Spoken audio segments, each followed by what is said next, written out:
مرحبا بكم. أنا جيت في برنامجنا محلاها بدايتنا في الحلقة الثانية.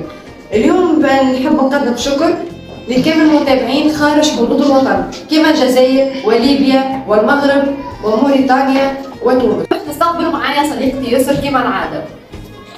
حياكم عسلامة المتابعين بتاعنا وشكرا انكم خدتونا تابعتونا. ملاك كنت نعمل تويكا تحويسة معايا في مدينة زغوي، عجبتني البلاصة برشا، فما أماكن محلاهم. اليوم باش تزنوا. اليوم باش نسكم معايا إلى بلايصة مزيانة وحلوة ياسر معروفة معتمدين بوعرقوب. معتمدين بوعرقوب نلقاو فيها بلايص مزيانين على الآخر ومحلاهم كيما السد المصري. ملاك تنجمش معناتها تحكينا على السد المصري؟ السد المصري هذايا نلقاو فيه بحيرة مزيانة وحلوة على الآخر، ونلقاو فيها كيما ديار كبار ومحلاهم زادا، ونلقاو فيها غابات. ملاك واللي يحب كيما يمشي يرتاح ويقعد وين يمشي؟ اللي يحب يمشي يعمل ترتيحة ويجي ويتفرج عليه كان يمشي دار سالمة.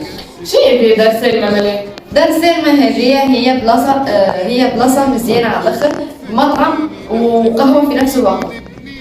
موجود فيها برشا حاجات مزيانين، بلاصة مضخمة يمشيو لها برشا سياح يتفرهدوا فيها في الويكاند ولا في العطل، حاجة حلوة على الآخر.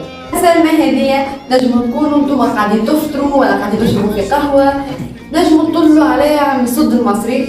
يعطيك الصحة ملاك اللي ما قصرتناش في الرحلة بتاعنا، شكرا للمتابعين بتاعنا، تنسوش بارتاجونا. نحب نقول لكم انه تونس راهي بلادنا، وراهو الناس اللي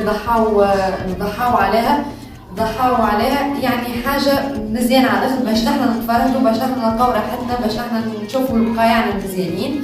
وحابين نقول لكم ميرسي بوكو على متابعتكم في برنامج محلاها من بلادنا، وما تنساوش باش تحطونا لايك وجيم وتبارطاجيو فيديوهاتنا على تيك توك وعلى اليوتيوب وعلى الفيسبوك وعلى الانستغرام. وحابين نقول لكم باي باي. طولت الغيبة والفرقة صعيبة، ما بين أحضانك نحلم نتخبى.